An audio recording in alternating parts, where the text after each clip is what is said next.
எல்லாருக்கும் வணக்கம். எல்லாரும் எப்படி இருக்கிறீங்க? இன்னைக்கு எனக்கு த்ரோட் இன்ஃபெக்ஷன்ங்க. குரல் கொஞ்சம் முன்ன பின்ன தான் இருக்கும். அட்ஜஸ்ட் பண்ணிக்கோங்க. இன்னைக்கு நம்ம என்ன பார்க்க போறோம்னா, ஆப்பிள வச்சு சம்மர் ஸ்பெஷல் ட்ரிங்க் தாங்க பார்க்க போறோம். ஆல்ரெடி சம்மர் ஹாலிடே ஸ்டார்ட் ஆயிடுச்சு. வெயிலும் கொளுத்துதுங்க. ஸோ குழந்தைங்களுக்கு பிடிச்ச மாதிரியும், அதே மாரி அவங்க உடம்புக்கு குளிர்ச்சியாவும், நல்லதாவும் இருக்குங்க இந்த ட்ரிங்க். இதில யூஸ் பண்ணியிருக்க எல்லா இன்கிரீடியன்ட்ஸுமே வந்து ஹெல்தியான இன்கிரீடியன்ட்ஸ் தான். இது வந்து ரொம்பவே நல்லாயிருக்கும். ஆப்பிள் சாப்பிடாத குழந்தைங்களுக்கு கூட நீங்க இந்த மாரி ஷர்பத் பண்ணி குடுத்து பாருங்க. ரொம்ப நல்லா சாப்பிடுவாங்க. ஒரு வாட்டி குடிச்சு பார்த்தாங்க அப்படின்னா, திரும்ப திரும்ப வேணும்னு கேட்பாங்க. இதுக்கு நான் என்னென்னலாம் வந்து இன்னைக்கு யூஸ் பண்ண போறேன் இன்கிரீடியன்ட்ஸ பார்த்துரலாம் வாங்க. ஃபர்ஸ்ட்டு வந்து நான் கொஞ்சம் பாதாம் பிசின எடுத்து 1/2 அன் ஹவர் ஊற வச்சிருக்கேங்க வாட்டர்ல. எவ்வளோ நான் எடுத்துக்கிட்டேன்னா, இப்போ இந்த பிளேட்ல வச்சிருக்கேன் பார்த்தீங்களா, இந்த அளவு பாதாம் பிசின் நீங்க ஊற வச்சீங்கன்னா, அது ஒரு பெரிய டேபிள் ஸ்பூன் ஃபுல்லாவே உங்களுக்கு கிடைக்கும் அது ஊறுன உடனே. அடுத்தது வந்து ஏலக்காய் வேணுங்க இது பண்ணுறதுக்கு. நான் வந்து 1 டீஸ்பூன்லேருந்து 2 டீஸ்பூன் இருக்கும் இது ஏலக்காய் எடுத்துக்கிட்டேன். 2 டீஸ்பூன் சப்ஜா விதைகள தண்ணீல ஊற வச்சு எடுத்து வச்சிருக்கேங்க. அதுக்கப்புறமா உங்களுக்கு பிடிச்ச நட்ஸ், உங்க குழந்தைங்களுக்கு என்னென்ன நட்ஸ் பிடிக்குமோ அது எல்லாத்தையும் நீங்க சாப் பண்ணி சேர்த்துக்கலாம். நான் இன்னைக்கு கேஷ்யூ, பிஸ்தா, பாதாம் எடுத்திருக்கேன். அதுக்கப்புறம் குங்குமப்பூ கொஞ்சம் எடுத்திருக்கேன். 2 ஆப்பிள் மீடியம் சைஸ் எடுத்திருக்கேங்க. இத வந்து நல்லா துருவிக்கணுங்க. தோல பீல் பண்ணி எடுத்துட்டு, அதுக்கப்புறமா 2 டேபிள் ஸ்பூன் கஸ்டர்ட பால்ல நல்லா மிக்ஸ் பண்ணி எடுத்து வச்சிருக்கேங்க. அதுக்கப்புறமா 400 எம்எல் மில்க்க ஜார்ல எடுத்து வச்சிருக்கேன். இப்போ ஒரு சாஸ் பேன்ல பால ஊத்தி நல்லா காய்ச்சிக்கலாங்க. இதுக்கு நான் இன்னைக்கு வந்து ஸ்வீட்னஸ்க்காக கண்டென்ஸ்டு மில்க் பாதியும், ஒயிட் சுகர் பாதியும் சேர்த்துக்கிறேங்க. உங்களுக்கு ஹெல்த் கான்ஷியஸா இருக்கு. உங்க குழந்தைங்களுக்கு சுகர் சேர்க்கக்கூடாது அப்படின்னா, நீங்க வந்து பனங்கற்கண்டு, நாட்டு சர்க்கரை, வெல்லம்னு இந்த மாரி எது வேணா பயன்படுத்திக்கலாங்க. ஆனா வெல்லம், நாட்டு சர்க்கரை ஏன் பால்ல நீங்க சேர்க்குறீங்க அப்படின்னா, பால் ஆறுன உடனே தாங்க சேர்க்கணும்.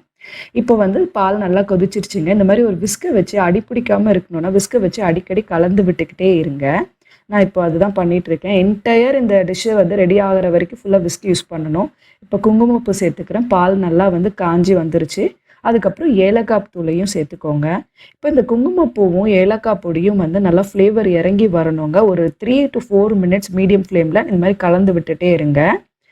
இப்போ குங்குமப்பூ போட்டோன்னே கொஞ்சம் லைட் எல்லோவா மாறி இருக்கு. அடுத்து நம்ம கஸ்டர்ட் தான் சேர்க்க போகிறோம். கஸ்டர்ட் கொஞ்சம் நேரத்துக்கு முன்னாடியே மிக்ஸ் பண்ணி வச்சதுனால அடியில் பவுடராக செட்டில் ஆயிருக்கும். அதனால ஸ்பூனை வச்சு நீங்கள் நல்லா ஒரு 10 செகண்டுக்கு கலந்து விட்டுக்கோங்க. அதுக்கப்புறமா பாலில் மொத்தமாக அப்படியே ஊற்றிடாதீங்க. 2ஆ பிரித்து கொஞ்சம் கொஞ்சமாக ஊற்றி கலந்துக்கோங்க. இல்லைனா வந்து கட்டி தட்டிட வாய்ப்பு இருக்குது. இந்த மாதிரி ஒரு கலந்து விட்டுட்டு அதுக்கப்புறம் மீதி இருக்கிறத ஊற்றிட்டு திருப்பி உடனே கலந்துக்கணுங்க. விட்டுட்டு போயிடக்கூடாது. ஸோ அதனால தான் வந்து என்டையர் ப்ராசஸும் நம்ம விஸ்க் பக்கத்துலேயே வச்சுருக்கணும். விஸ்க் இல்லைனா ஒரு குட்டி கரண்டி கூட வச்சுக்கோங்க. இப்போ அடியில் லம்ப்ஸ் இருந்துடக்கூடாது. அதனால நான் கலந்து விட்டுக்கிட்டே இருக்கிறேன். இப்போ இது இருக்கட்டும். இப்போ நல்லா வந்து திக்னஸ் ஆயிருக்குங்க. நம்ம கஸ்டர்ட் எதுக்கு சேர்க்குறோம்னா, அந்த ஃப்ளேவருக்காகவும் சேர்க்குறோம். இன்னொன்று வந்து பாலை இன்னுமே க்ரீமியாக திக்காக மாற்றுங்க.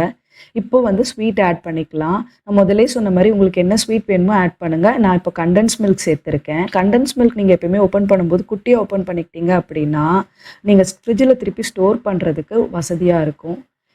திருப்பி வந்து கொஞ்சம் தான் சேர்த்துருக்கேன் கண்டென்ஸ் மில்க். அதனால் சுகர் கொஞ்சம் சேர்த்துக்கிறேன். இப்போ 400 எம்எல் பாலுக்கு வந்து 3/4 கப் சுகர் தேவைப்படுங்க. நான் இன்னைக்கு வந்து பாதி கப் சுகர் சேர்த்துக்கிறேன். மீதி கண்டென்ஸ் மில்க் சேர்த்துக்கிறேன். நீங்கள் நாட்டு சர்க்கரை, வெல்லம் சேர்க்குறீங்க அப்படின்னா பாலை கம்ப்ளீட்டாக ஆற வச்சுட்டு டிஷ் முடிஞ்ச உடனே ஃபைனலாக தாங்க சேர்க்கணும். இப்போ சேர்த்தா திரிஞ்சிரும் பால்.